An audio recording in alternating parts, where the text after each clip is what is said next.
திருமண நிதி உதவியுடன் கூடிய தங்க நாணயம் வழங்கக்கூடிய விழாவில் விழா பேருரையாற்றி பயனாளிகள். இன்றைய தினம் விருதுநகர் மாவட்டத்தில் சிறுபான்மையினர் உரிமை தின விழாவொட்டி ஏழை பெண்களுக்கு திருமண நிதி உதவி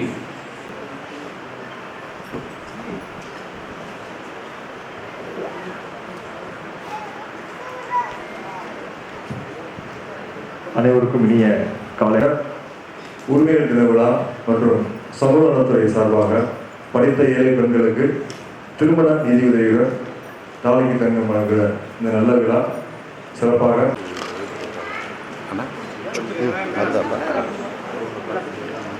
தொடர்ந்து பணியாற்றிருக்கிறாங்க.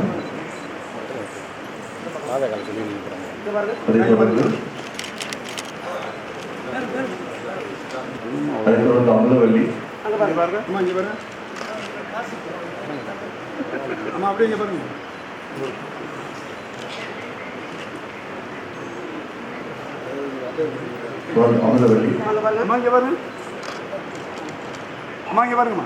அந்த வகையில் பெரும்பான்மை சமுதாயங்களுக்கு கிடைக்கக்கூடிய எல்லா வசதிகளும் அந்த சமுதாயத்தினுடைய மிக முக்கியமான அங்கமாக இருந்து அதனுடைய வளர்ச்சிக்கு பாடுபடக்கூடிய சிறுபான்மை சமுதாயங்களும் அந்த வளர்ச்சியை பெற வேண்டும். அதுதான் ஒரு இன்க்ளூசிவ் சொசைட்டி என்று சொல்லக்கூடிய ஒரு ஒருங்கிணைந்த சமுதாயமாக அப்போதுதான் நாம் வர முடியும்.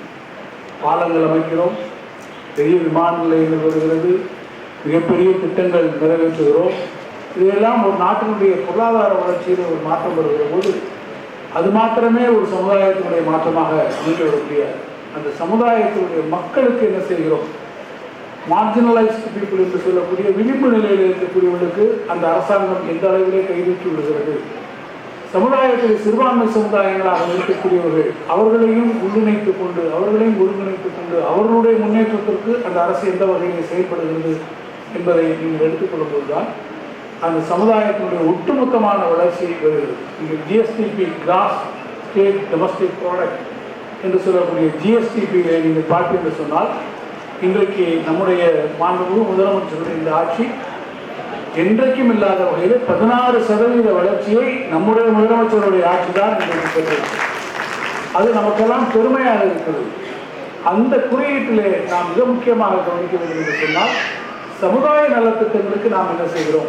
மகளிர் உரிமை தொகையை வழங்குகிறோம். மகளிர் உரிமை தொகையாக 1000 ரூபாய் தருகிறோம். இன்றைக்கு 1,30,00,000 பேருக்கு நாம் அதில் இன்றைக்கு மகளிர் உரிமை தொகை வழங்குகிறோம். மகளிர் இன்றைக்கு விடியல் பயணங்களை மேற்கொண்டு வருகிறார்கள். நம்முடைய பெண்கள் புதுமை பெண்களாக இன்றைக்கு படிக்கப் போகிறார்கள். இப்படி வரிசையாக நான் சொல்லிக்கொண்டே போகலாம்.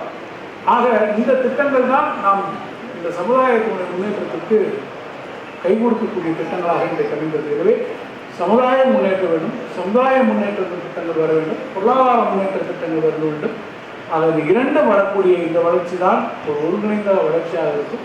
அதில் மிக குறிப்பாக